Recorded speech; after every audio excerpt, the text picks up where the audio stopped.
মসজিদ মূর্তি ভাঙ্গে যারা, কেমন ধর্মের ধার্মিক তারা।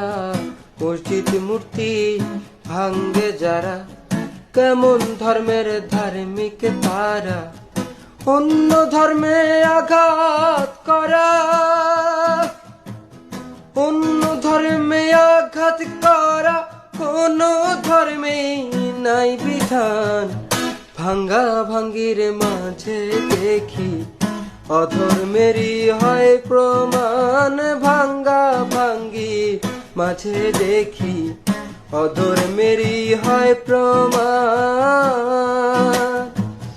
হিন্দু শুনি মসজিদ ভাঙ্গে, হিন্দু শুনি মসজিদ ভাঙ্গে, মূর্তি ভাঙ্গে মুসলমান। ভাঙ্গা ভাঙ্গির মাঝে দেখি অধর্মেরই হয় প্রমাণ। ভাঙ্গা ভাঙ্গির মাঝে দেখি অধর্মেরও হয় প্রমাণ।